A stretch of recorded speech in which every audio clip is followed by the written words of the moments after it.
Anjali, Prajakta, group में message डालो join करने के लिए। Yes ma'am.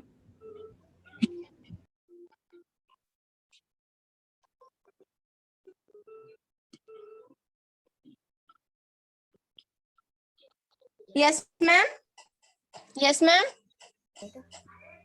हाँ बोलो बेटा।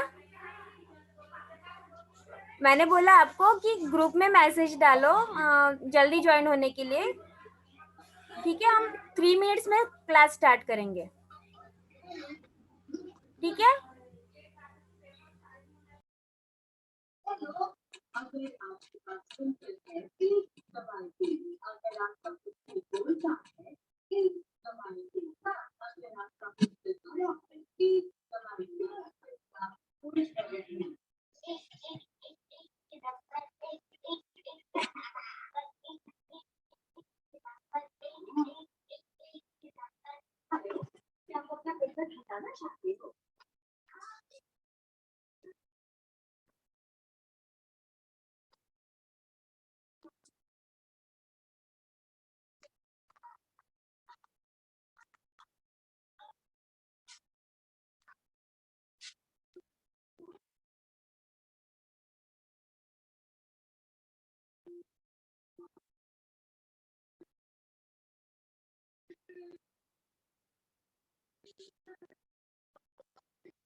हमारे पहले मेहमान है simple samosa.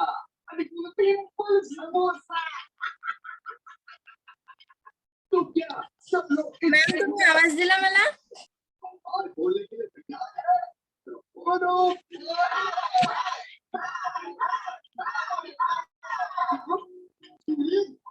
Prajakta mic off कर.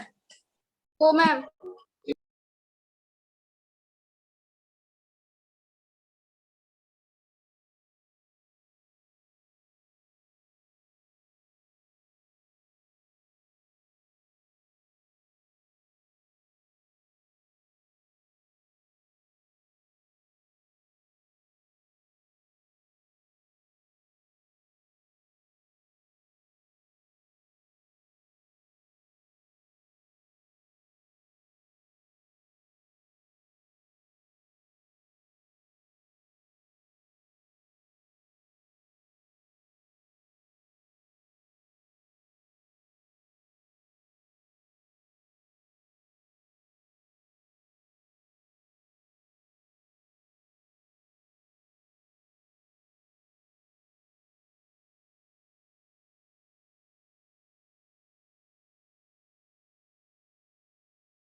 चलो हम लोग क्लास स्टार्ट करें।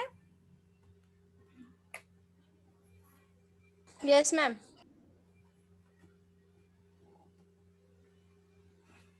कौन कौन है मुझे पहले लिख के रखो।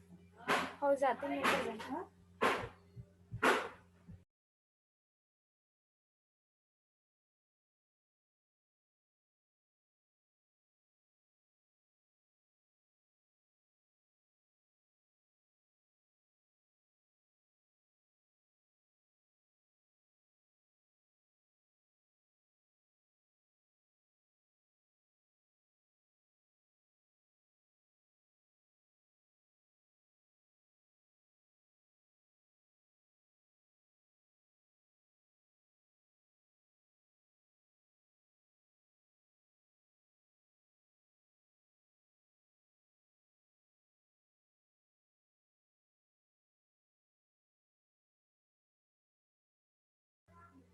प्रेझेंटिका बापरे.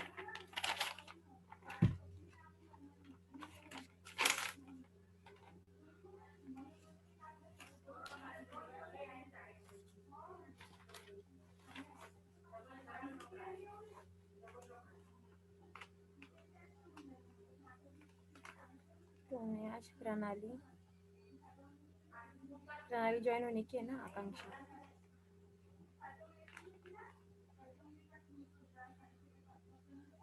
अंजलि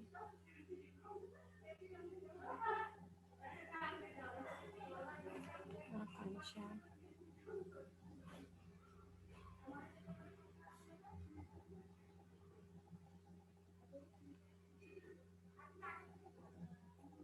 सोनाली साक्षी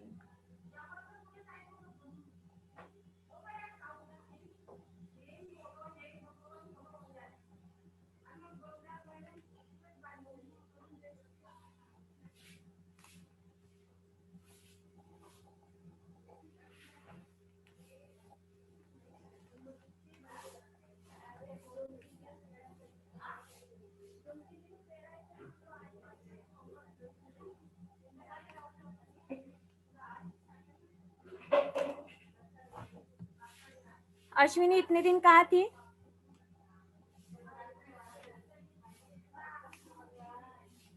चलो हो गया. काय मॅम? क्लास अटेंड नाही केलीस तू 3-4 दिवस झाले. कुठे गेली होती? मला टाइम टेबल समजलंच नाही. मी भलता नाही का फायनल इयरच्या क्लासमध्ये जात होती 3 वेळा. अरे तर तुम्ही लोक सकाळचा क्लास अटेंड करता ना, मग तुम्हाला मॅम, मी कधी तर माहितच आहे. मग तुम्हाला सकाळी पण नाही दिसली. नाही मॅम 10 वाजता मी करतो तुमचा क्लास. तुम्ही पाहिलं फायनल मला इयर. दिसली नाहीये. तुम्ही माझ्या लिस्ट मध्ये नाव नाही आहे तुझं, कारण मी रोज नाव लिहून ठेवत आहे कोण जॉईन करताय कोण नाही करत आहे. सॉरी मॅम, मी आजपासून करणार मॅम. मॅम क्लासच समजून नाही आता. असं नाही ना, तुम्ही इतके छोटे नाही आहे की क्लास समजणार नाही. नाही मॅम, मी फायनल काय इयरचे पण कारण नाही क्लास. सांगायचं तुम्ही मला.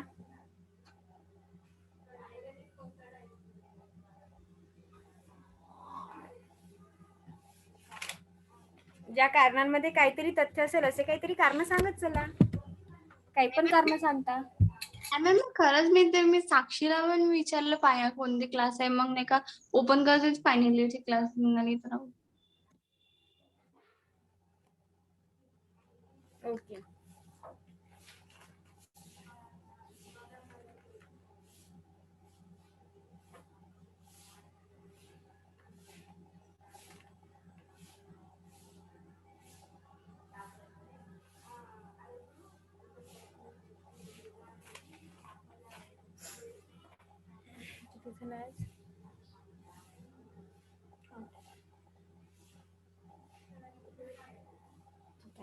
चला आपण आपलं कुठपर्यंत पोहोचलो होतो आपण?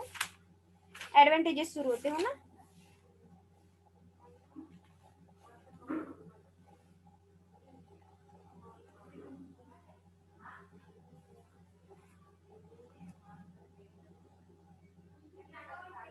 गोल अँड टार्गेट झालं होतं. Management of expectation.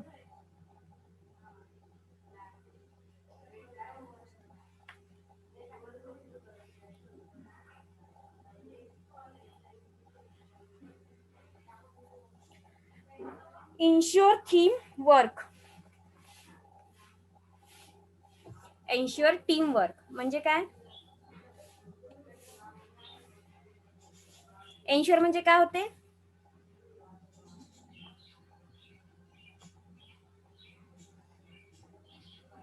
इन्श्योर म्हणजे काय होते? खात्री देणे. काय होते? काय होतं? एन्श्योर मीन्स खात्री देणे. एन्श्योर टीम वर्क म्हणजे काय? टीम वर्क म्हणजे काय? टीम वर्क कळते ना तुम्हाला? करता का तुम्ही लोक टीम वर्क? करता का?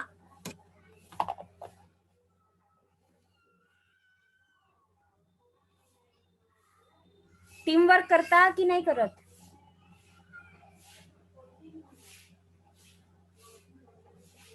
हो की नाही? हो मॅम. करता ना टीमवर्क. हो एन्श्योर मॅम. म्हणजे खात्री देणे. मग काय होईल मिनिंग? कशाचा? Expenses are budgetary control taken the help of different level of management in the preparation of the budget finally approved represent the judgment of the entire organization and not merely than that of an individual or a group of individuals.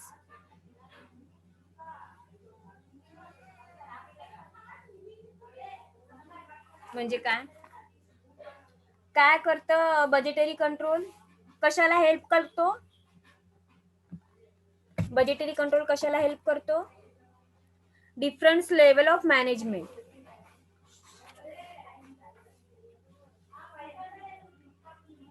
In the preparation of the budget. कशाला budgetary control कशाला help करतो? Level of management, different level. आपण बघितलं आहे management आपलं झालं बघून. आपण मॅनेजमेंट मध्ये काय करतो? प्लॅन्स करतो. समोरचे जे आपले जे काही कुठला वाटतं आता आपलं जे काही प्रोडक्ट मार्केटमध्ये येणार आहे त्यासाठी जे मॅनेजमेंट काम करते, मॅनेजमेंट अकाउंटिंग जे काम करते त्याला काय करतं? बजेटरी कंट्रोल हेल्प करतं. कशा पद्धतीने? ते जे प्रोडक्ट आपलं येणार आहे त्याचं जे बजेट आपण ठरवतो त्यासाठी काय करतं? ते हेल्प करतं.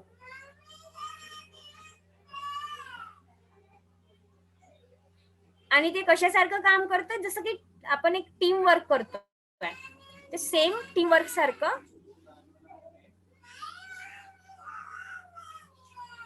काम करतं. कळलं का? हे काय याच एक ऍडव्हान्टेज. कळलं की नाही कळलं? कळलं की नाही कळलं? हो की नाही? नाही मॅम. नाही कळलं. मी तुम्हाला सांगितलं की आपण टीम वर्क कसा करतो. तुम्हाला माहिती आहे ना टीम वर्क म्हणजे काय? हो, सर्व मिळून म्हणजे जे टीम मध्ये टीम आहे. वर्क तुम्हाला कळतं.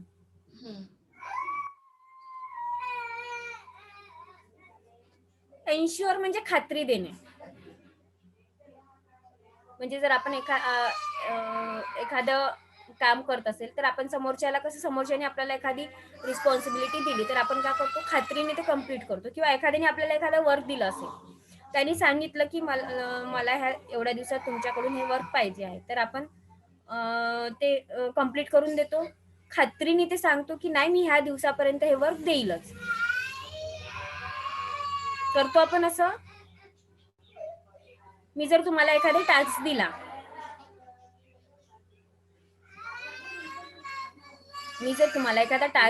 की तुम्हाला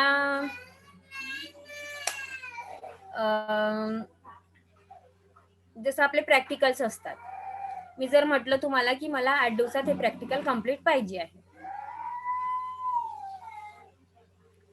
तुम्ही लोकांनी मला खात्रीने सांगितलं की हा मॅम, आम्ही ह्या दिवसामध्ये एवढं हे जे प्रॅक्टिकल आहे ते आम्ही कम्प्लीट करून देतो, आणि तुम्ही ते मला देऊन राहिले, वेळेतच देऊन राहिले, तर ते काय झालं? Ensure team work.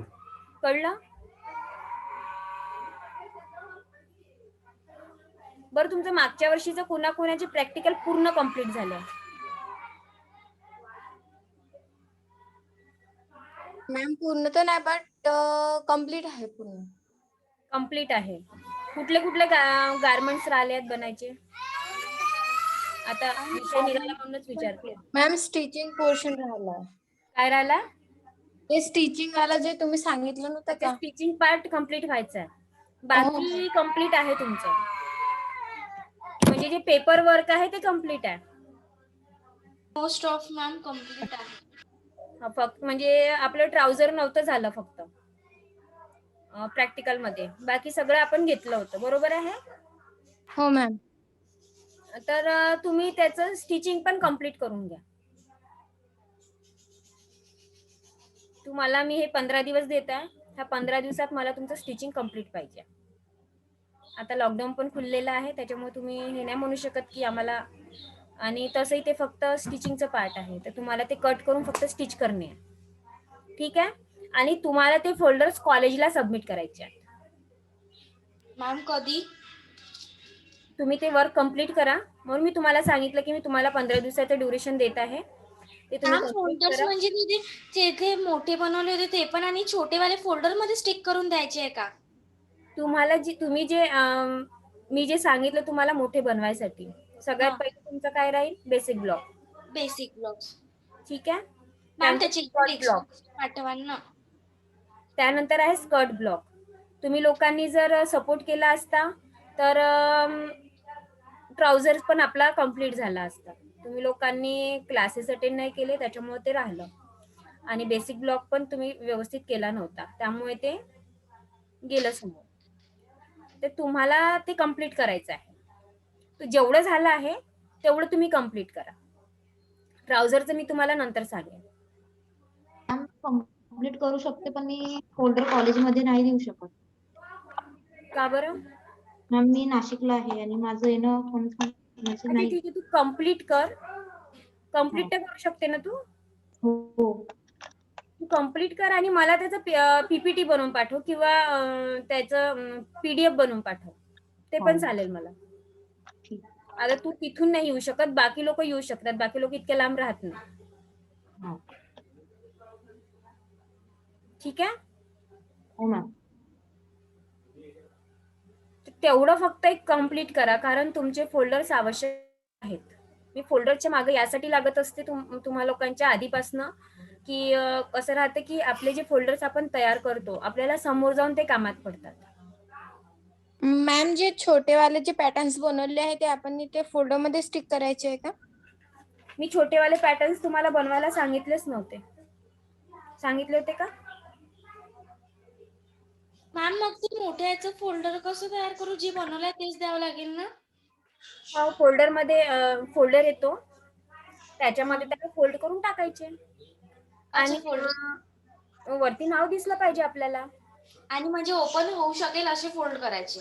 हा, असे फोल्ड करायचे. आणि कसं एक पेजवर त्याचा रेफरन्स राहील की ते कुठलं गारमेंट आहे, त्याच्यावरती तुम्ही वर्किंग पॅटर्न्स वगैरे लिहिलेलं तर आहेच, पण सोबत कसं तुम्हाला ते पण लिहावं लागेल. त्याचे जे माप वगैरे जे काही आपण घेतले आहे, मेजरमेंट जे आहे ते एका याच्यावर तुम्हाला लिहावं लागतं, जे जे मेजरमेंट इथे आले आहेत. जसं बेसिक ब्लॉक जर आपण केलं तर बेसिक ब्लॉकचं मेजरमेंट येणार पूर्ण, side chart in basic block सोबत. ठीक आहे? स्कर्टचं बेसिक ब्लॉक आपण बनवलं आहे, तर स्कर्टचे जे काही तुम्हाला त्याच्यात मेजरमेंट आले आहेत ते सगळे येतील एका पेजवरती ते, आणि दुसऱ्या याच्यावरती आपलं पूर्ण मटेरियल राहणार. फाईलवाला येते ना फोल्डर, त्याच्यात ते टाकून द्यायचं. तुम्ही ते करा आणि तुमचे फोल्डर्स तुम्हाला वापस पण मिळेल चेक केल्यानंतर. ठीक आहे? ते तुम्हाला करावं लागणार आहे. आणि फोल्डर्स घेऊन जायचे, काही दिवस राहतील ते कॉलेजमध्ये, त्यानंतर तुम्हाला ते परत पण मिळेल. म्हणजे सबमिशन जसं पुढच्या वर्षी तुम्ही ते वापस घेऊन जाऊ शकता. ठीक आहे? आणि हे 15 दिवसात तुम्हाला कम्प्लीट करायचे आहे. मॅम ते गारमेंटचं तुम्ही सांगाल का कसं करायचं आहे ते थोडंसं? तर सांगेन मी ते गारमेंटचं पण. Okay ma'am. तुम्ही ते कम्प्लीट करून घ्या फक्त. आणि गारमेंटचं कसं करायचं आहे, जे आपण कट केलेलं आहे, फायनल जे आहे आपलं फायनल वर्किंग पॅटर्न आहे ना, येस मॅम. त्यावरून आपल्याला ते कट करायचं आहे. ठीक आहे? त्यावरून तुम्ही ते कट करा आणि मग आपल्याला ते स्टिच करावं लागेल. तर तुम्ही बघा कुठले कुठले गार्मेंट्स त्यासाठी तुम्ही यूज करू शकता. तेव्हा जर केले असते तर आता परत तुम्हाला ते करायची काम नसतं पडलं, पण तुम्हाला ते तुम्ही करून घ्या ते. म्हणजे मला असं वाटतं की करून घ्यावे, समोर जाऊन तुम्हाला ते कामात पडणार आहे.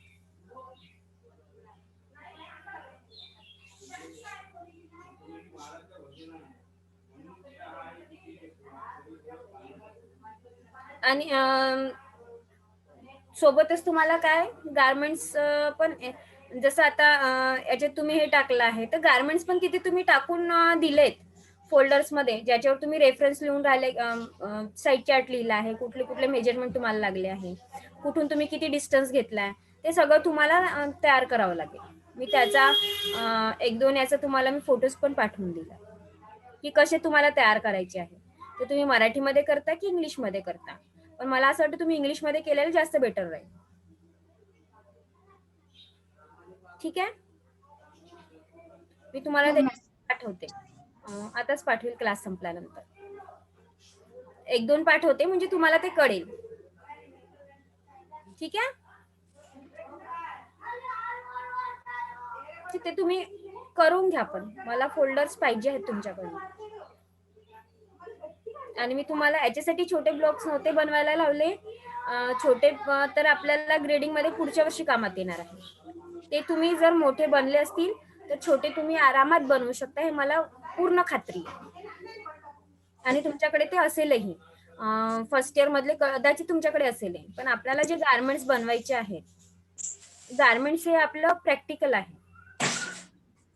तुम्हाला मागे पण सांगितलं होतं की आम्ही लोकांनी हाफ स्केल मध्ये पॅटर्न मेकिंगचं बनवलं होतं, कारण आम्हाला कसं गार्मेंट कन्स्ट्रक्शन वेगळं होतं, एथनिक वेअर वेगळं होतं, आणि आणखी एक सब्जेक्ट होता की ज्याच्यामध्ये आम्हाला मोठे गार्मेंट्स बनवायचे होते, ड्रेपिंग पण होतं. हो, ड्रेपिंग असतं. इतके सब्जेक्ट असल्यामुळे ते मोठे गार्मेंट्स तिथे बनणार होते, आम्ही हाफ स्केल छोटे गार्मेंट्स तयार केले होते, फक्त पीएम. ते पण मी तुम्हाला दाखवून झालेले आहेत. बरोबर आहे, जेवढे गार्मेंट्स आम्हाला प्रॅक्टिकल गार्मेंट्स आम्ही त्याच्यानी बनवले हाफ स्केलनी, आणि जे पेपर कटिंग्स आहेत ते पूर्ण मोठ्या ह्याच्यानी बनवल्या. पण तुम्हाला दोघी तुमचं काम एक कमी केलं. अंजली, तुझं माईक म्यूट कर.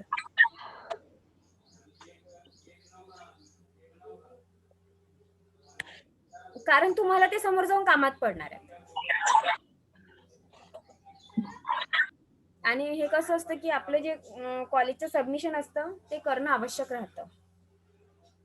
त्यावर आपले पॉइंट्स तर वाढतातच, पण दुसरं एक असं राहतं की त्याच्यामुळे आपल्याला समोर जेव्हा काही काम पडते तर आपल्याजवळ बघायसाठी ऍटलिस्ट आपलं एक फोल्डर राहतं की आपण हे या पद्धतीने वर्क केलं होतं, आणि जर समजा आपल्याला काही कामात आलं समोर जाऊन तर ते आपण करू शकतो.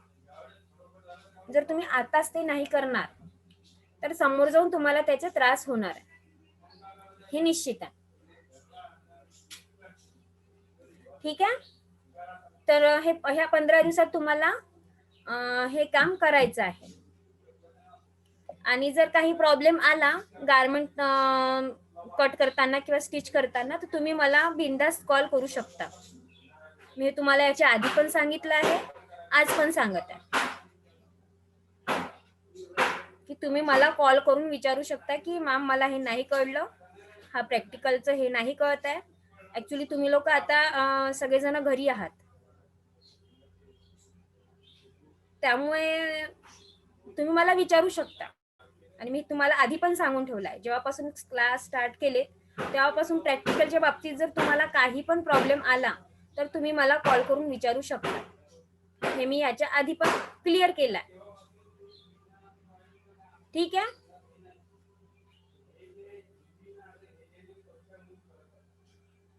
तर आपला टार्गेट आहे 15 डेजचा आणि तुम्हाला ते कम्प्लीट करायचं आहे.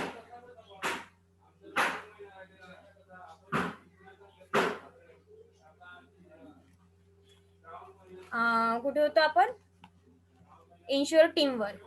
टीमवर्क म्हणजे बजेटरी कंट्रोल कसं काम करतं टीमवर्क मध्ये, ते काय करतं मॅनेजमेंट अकाउंटिंग सोबत काम करतं. मॅनेजमेंट अकाउंटिंग मध्ये सोबत काय काम करतं ते, टीमवर्क त्याच्यासोबत कसं घेतं ते, जसं आपण बघितलं आहे की कॉस्ट कंट्रोल आहे किंवा फायनान्शियल कंट्रोल आहे, सॉरी कॉस्ट डिपार्टमेंट आहे, फायनान्शियल डिपार्टमेंट आहे. ह्या सगळ्याचा डाटा काय करतं, मॅनेजमेंट अकाउंटिंग आपल्याकडे घेत असतो. बरोबर, घेतो की नाही घेत? सगळ्याकडून डाटा तो स्वतःकडे घेतो. आणि बजेटरी कंट्रोल काय करतं की जे आपलं प्रोडक्ट आहे त्याच्यावरती ते काम करतं की आपल्याला किती खर्च लागणार आहे, त्याचा बजेट कसा काढायचा. तो जो बजेट काढला जातो त्याला म्हटलं आहे की म्हणजे हे सगळे मिळून काम करतात ना, management accounting, cost control, financial, statistic, हे सगळ्या गोष्टी एकत्र त्याचं अनालिसिस होतं आणि त्यानंतर बजेट ठरतो. आपण हे बघितलं आहे, बजेट कसा काढला जातो ते बघितलं आहे. मी सांगितलं तुम्हाला याच्या आधी बजेट कसा काढला जातो, सांगितलं आहे की नाही?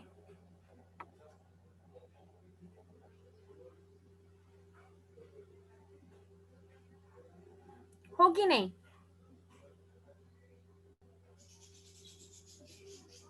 बजेट कसा काढतो ते सांगितलंय ना. तर ह्या सगळ्या गोष्टी जेव्हा एकत्रितपणाने काम होते, जसं आता मी सांगितलं की आपल्याला फॅशन शो आहे, तर आपण सगळे मिळून काम करू,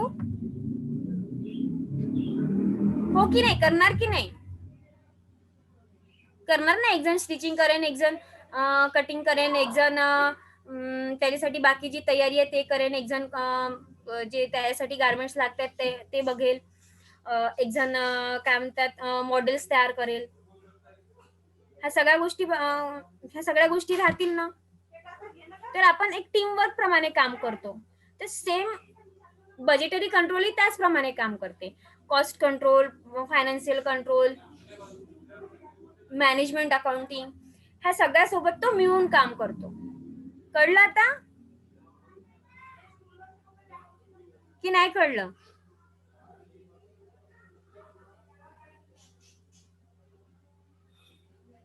कळलं की नाही कळलं?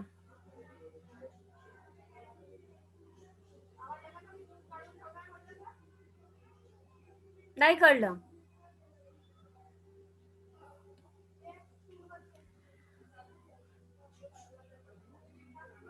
बजेट कुणाकडून हेल्प घेतो बजेट ठरवताना, तुम्ही सांगा मला आता.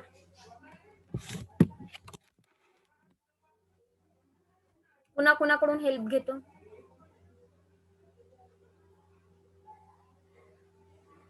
कुणाकडून हेल्प घेतो?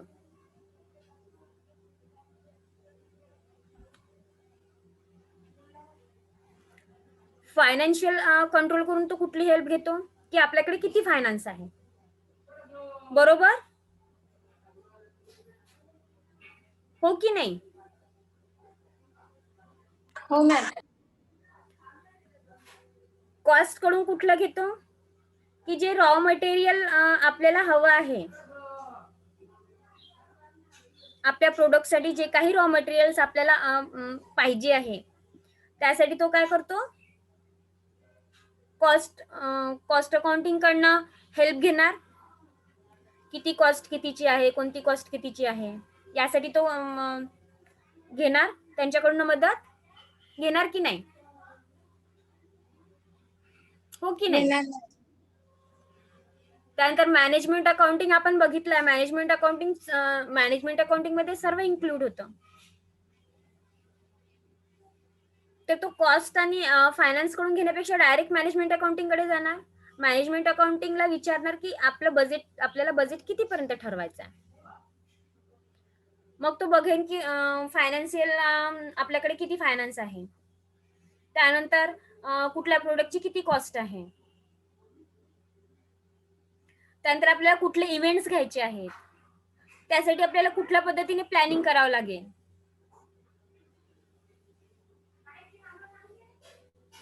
आपलं जे मार्केटमध्ये प्रोडक्ट येणार आहे ते कधी लॉन्च करायचं आहे, ह्या सगळ्या गोष्टी त्याचा तो ओव्हरलुक करणार, सगळ्या गोष्टी बघणार, हो की नाही? हो की नाही? हो मॅम. मग ह्या सगळ्या याच्यातून तो बजेट ठरवणार. प्रोडक्टचे जे बजेट आहे तो यातून सगळ्या गोष्टीतून ठरवणार. मग तो हेल्प करतो मॅनेजमेंट अकाउंटिंगला, करतो की नाही करत? कळलं आता?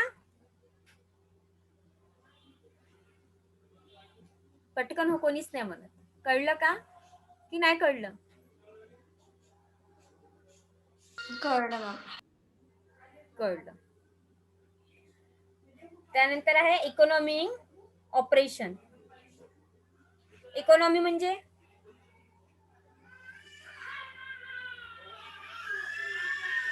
इकॉनॉमी म्हणजे अर्थशास्त्र. हा. ऑपरेशन म्हणजे ऑपरेशन म्हणजे ऑपरेशन प्रक्रिया. आ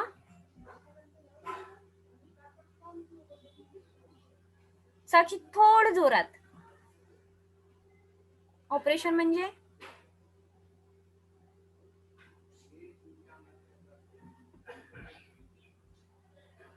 तुझा आवाजच मला लवकर म्हणजे असा येत नाही, खूप स्लो येतो तुझा आवाज.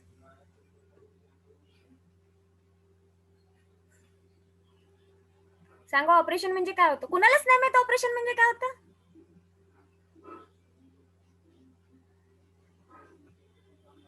एखाद्या गोष्टीचं ऑपरेशन करणे म्हणजे काय?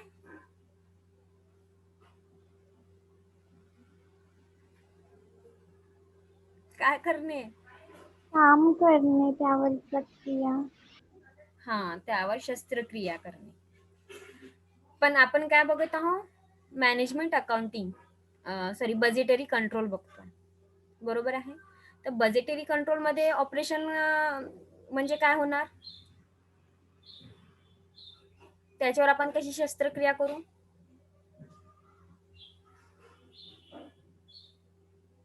कुठल्या पद्धतीने करू? मॅम प्रक्रिया करणे होईल ना, शस्त्रक्रिया कसं होईल? प्रक्रिया कशा पद्धतीने करू? मग तेच तर विचारताय तुम्हाला. शस्त्रक्रिया, प्रक्रिया काय काय होणार?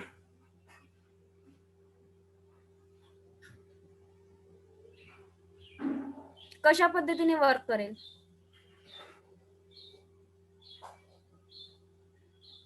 आपण बघितलं आहे.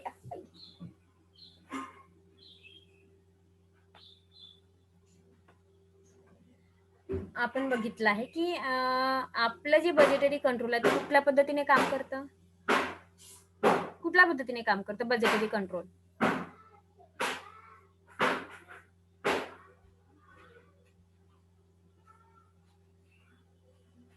सांगा. बजेटरी कंट्रोल कुठल्या पद्धतीने काम करतं?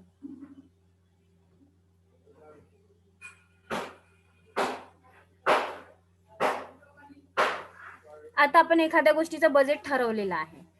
आपण बजेट कसा ठरवतो? आपण याच्या आधीच बघितलं की बजेटरी कंट्रोल काय करतं? मॅनेजमेंट अकाउंटिंग कडनं कॉस्ट काढतो. आणखी काय काढतो? फायनान्स काढतो. फायनान्स बघतो किती आहे आपल्याकडे, कॉस्ट किती आहे. मग आपल्याला कोणते इव्हेंट्स घ्यायचे आहे, कुठला इव्हेंट्स घेणे आवश्यक आहे किंवा नाही आहे.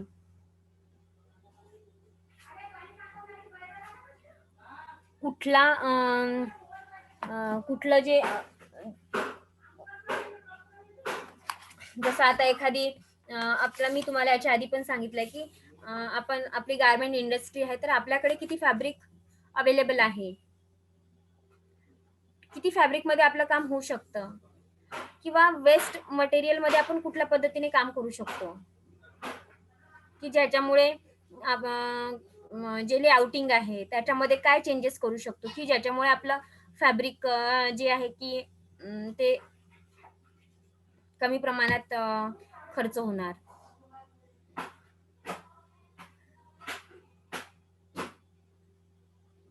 किंवा आपल्या प्रोडक्ट मध्ये असल्या कुठल्या गोष्टी जे कंटेन्स आहेत. आता आपण कंटेन्स बद्दल जर बोललो तर जसं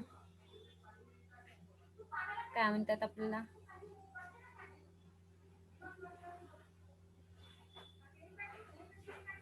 क्रीम्स ज्या आहेत मार्केटमध्ये, फेअरनेस क्रीम्स ज्या येतात, प्रत्येक याच्यामध्ये वेगवेगळे कंटेंट्स असतात की नसतात? असतात की नसतात? असतात की नसतात? फेअरनेस क्रीम्स मध्ये कंटेंट्स वेगवेगळे असतात की नसतात? बरं जाऊ दे, आपण गारमेंटचं पाहू.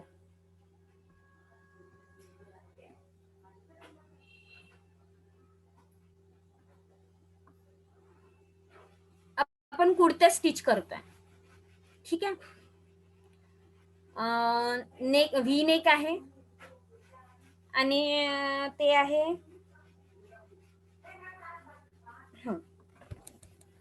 त्याला आपल्याला बटन्स लावायचे आहेत.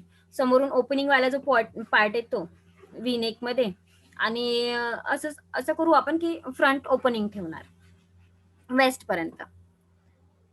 पर्यंत नाही राहत जनरली, एपेक्स पॉइंटच्या खाली येतो थोडं 2 or 3 इंच डाऊन किंवा अप पण घेता येतं लेवल मध्ये पण.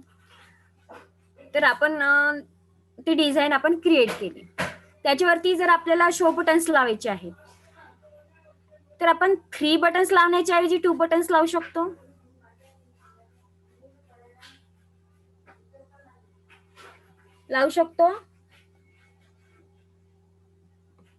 लावू शकतो का? गरज जर असेल, वरची एक बटन जर नाही टाकली आपण आणि खाली 2 बटन्स दिल्या तर चालतील की नाही चालणार?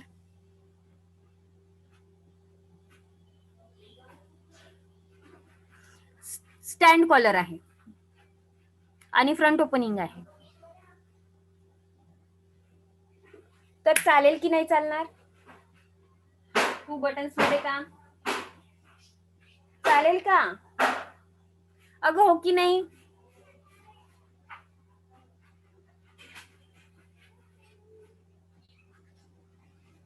कळत नाही का मी काय म्हणत आहे ते?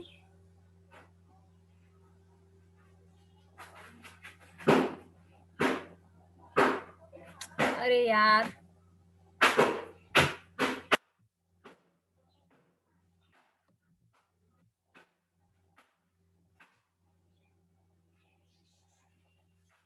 बघा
आता मला व्यवस्थित काढता येणार नाही, दिसत आहे ना तुम्हाला?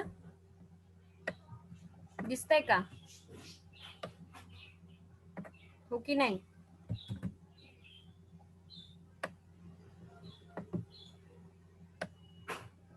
अरे दिसत आहे की नाही? दिसत आहे मॅम.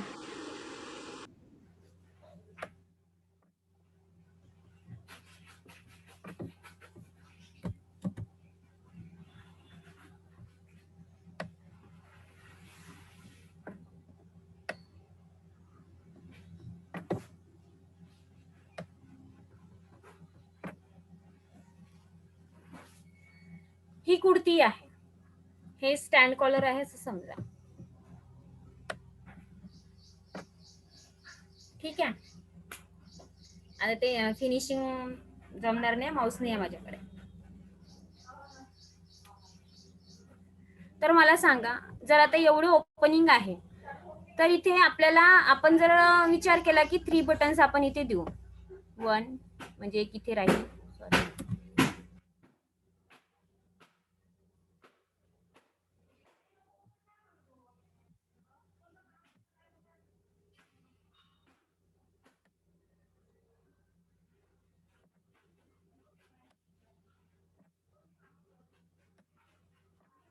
तर मला सांगा या डिझाईन मध्ये 2 बटन्स चालेल की नाही चालणार? आता मी इथे 3 बटन्स दिल्या रेड कलरने, तर ह्याच्याऐवजी जर मी खालची बटन काढली तर चालेल की नाही चालणार?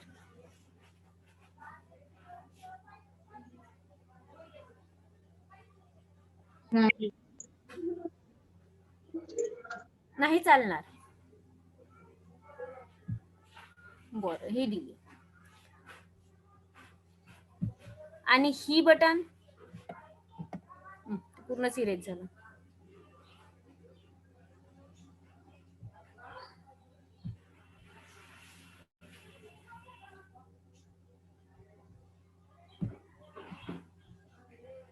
जी वरची नेकची बटन आहे ती बटन,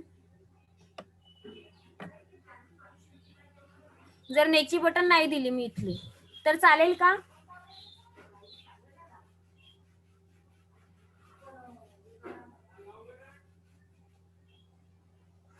स्टँड कलरची वरची बटन नाही लावली तर चालते की नाही चालत? आपण फक्त शो करतोय तिथे.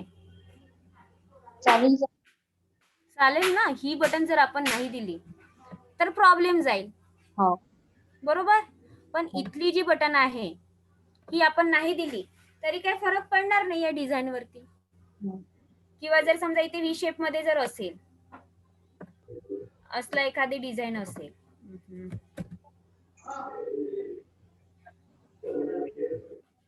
आणि जर इथे आपल्याला बटन्स द्यायचे असेल तर इथे आपण 1 बटन दिली तरी चालेल. 2 बटन द्यायची आवश्यकता आहे का?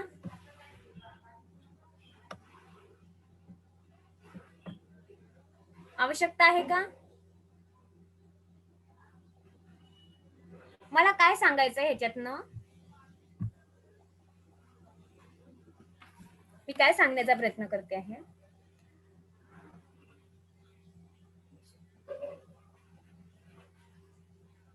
आपण जे प्लॅन केला आहे,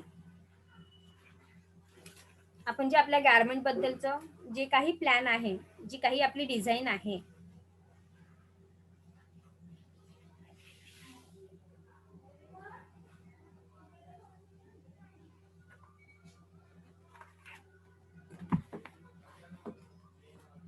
आपण बजेट बघितला की आपल्याला किती बजेट लागणार आहे, आपलं जे प्रोडक्ट आहे आपल्याला त्यासाठी किती बजेट लागणार आहे हे आपण ठरवून घेतलंय. ठीक आहे. पण जी अनावश्यक गोष्टी आहेत त्या आपल्याला त्यातून टाळायच्या आहेत. म्हणजे त्या एक्स्ट्रा त्या गोष्टी वरती खर्च करण्यापेक्षा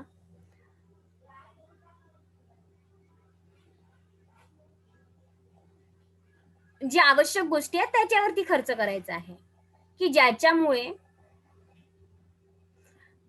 आपल्याला काय होईल, आपण एक तर आपल्याला प्रॉफिट तर मिळेलच, पण आपलं जे प्रोडक्ट आहे ते खराब होणार नाही. कळत आहे का? कळलं का तुम्हाला? हो की नाही?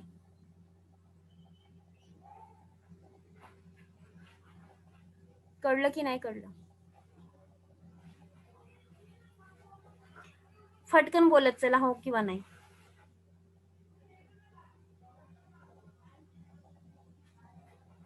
नाही कळलं? कळलं?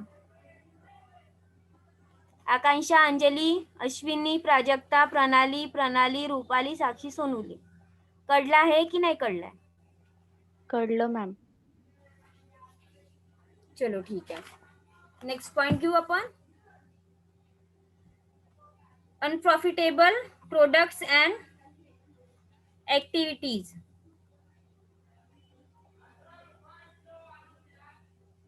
अनप्रॉफिटेबल म्हणजे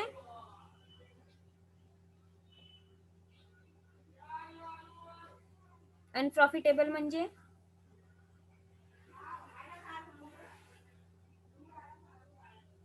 प्रॉफिटेबल म्हणजे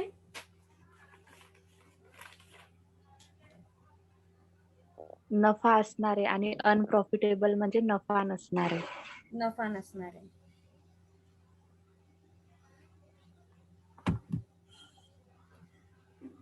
प्रोडक्ट अँड ऍक्टिव्हिटीज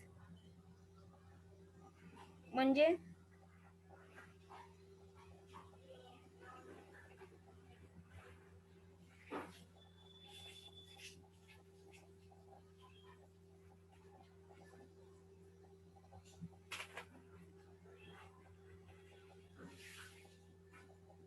म्हणजे जे काही आपले अनप्रॉफिटेबल प्रोडक्ट्स आहेत किंवा ऍक्टिव्हिटीज.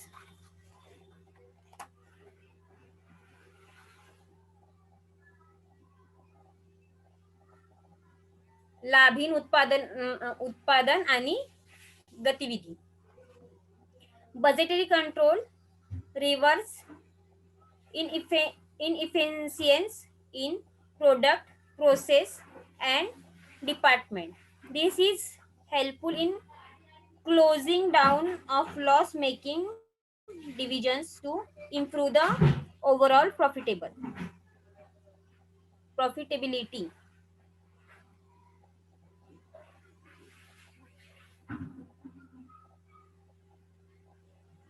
म्हणजे काय आता मला सांगा.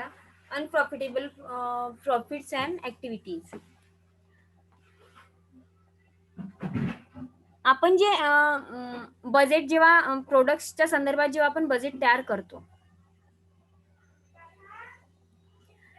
जर आपण फॅशन शो घेत असेल किंवा ऍडव्हर्टाइजमेंट घेत असेल तर त्याच्यामध्ये आपला फायनान्स लागतो.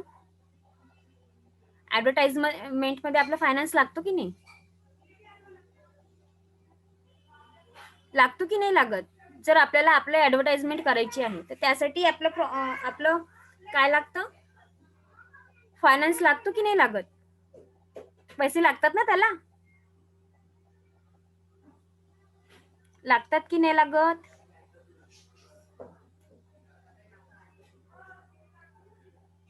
आज ठरवून ठेवलं का बिलकुल चुप राहायचं, बोलायचं नाही?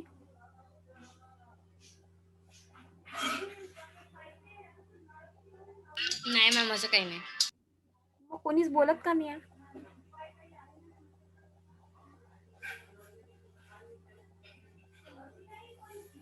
नाही समजलं तर विचारत चला तुम्ही लोक, पण चूप राहायचं नाही बिलकुल क्लासमध्ये.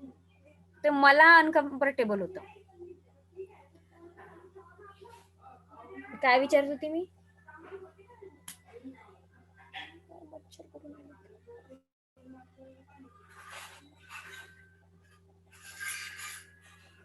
सांगा ना.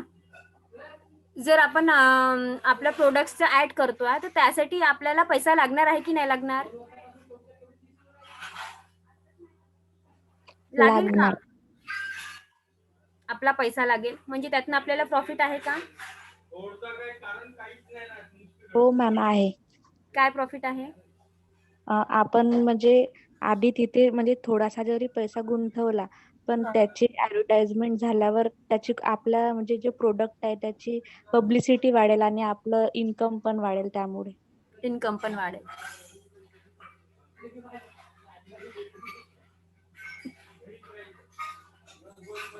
गुड.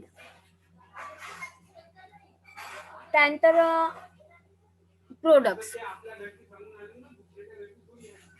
ही झाली ऍक्टिव्हिटी बद्दल. आणि प्रोडक्ट्स आपल्याला डमी प्रोडक्ट तयार करावं लागेल.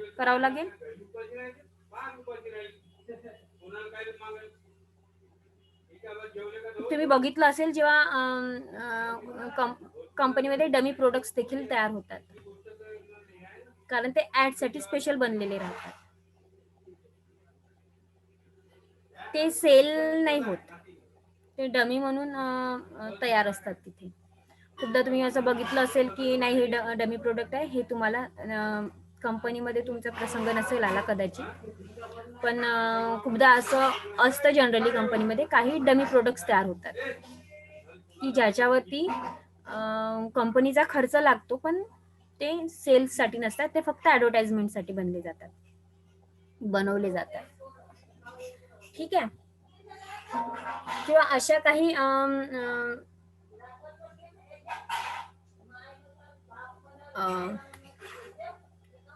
पुन्हा अजून काय सांगता येईल ऍक्टिव्हिटीज.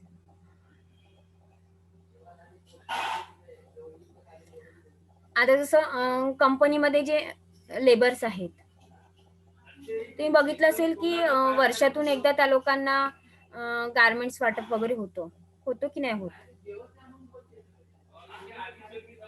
होतात मॅम. होतात. तर त्यामध्ये ते आपलं सेल होतं का?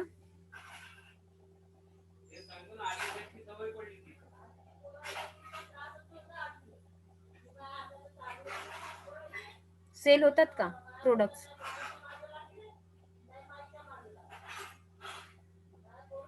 त्यातनं आपल्याला प्रॉफिट मिळतं का?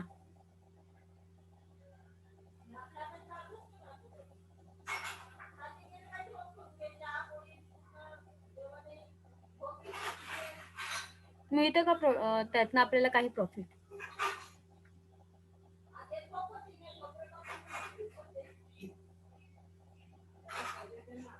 मिळतं का?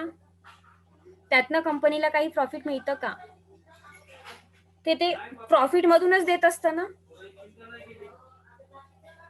ते प्रॉफिट मधूनच देत असतं की नाही? जे कंपनीला प्रॉफिट होतं त्यामधनं ते देतात का? हो की नाही? जर मला गिफ्ट द्यायची आहे तर मी त्यातनं देणार ना, किंवा जसं दिवाळी गिफ्ट आहे, तुम्ही बघितलं असेल खूप वेळा की दिवाळी गिफ्ट काहीतरी गिफ्ट दिले जातात, कंपनीकडून काहीतरी गिफ्ट मिळते दिवाळीला, किंवा कुठल्याही सेक्टरमध्ये तुम्ही जॉब करत असाल तर तिथून तुम्हाला काहीतरी गिफ्ट मिळत असतं. मिळतं? बघितले आहेत गिफ्ट? हो. मिळतात ना. तर त्यातनं कंपनीला प्रॉफिट असतो का? ते प्रॉफिट मधून आपल्याला देत असतात. त्यातनं एक्स्ट्रा प्रॉफिट मिळतं का? नाही मॅम. याच पद्धतीने काही ज्या ऍक्टिव्हिटीज आहेत, सर अशा ऍक्टिव्हिटीज असतात की ज्या लेबरसाठी केल्या जातात किंवा प्रोडक्शनसाठी केल्या जातात, किंवा ऍडव्हर्टाइजमेंटसाठी पण खूप साऱ्या अशा ऍक्टिव्हिटीज होतात की ज्यामधून कंपनीचा जो प्रॉफिट आहे त्यातून तो खर्च होत असतो आणि त्याचं बजेट कंपनीला तयार करावं लागतं. ते प्रॉफिट मधनच होत असतं सगळं काम. कळलं आता? Unprofitable products and activities. हो मॅम. ठीक आहे. नंतरच्या क्लासमध्ये बघू आपण. त्या 2 राहिलेले आहेत ते आपण नेक्स्ट क्लासमध्ये बघू. मग लिमिटेशन्स आहेत. ठीक आहे. आपला टाइम अप झालेला आहे. थोडं लवकर जॉईन करत चला, म्हणजे मग बरं पडतं आपल्याला, नाही तर आपलं कम्प्लीट झालं असतं. चलो बाय. Bye ma'am. बाय.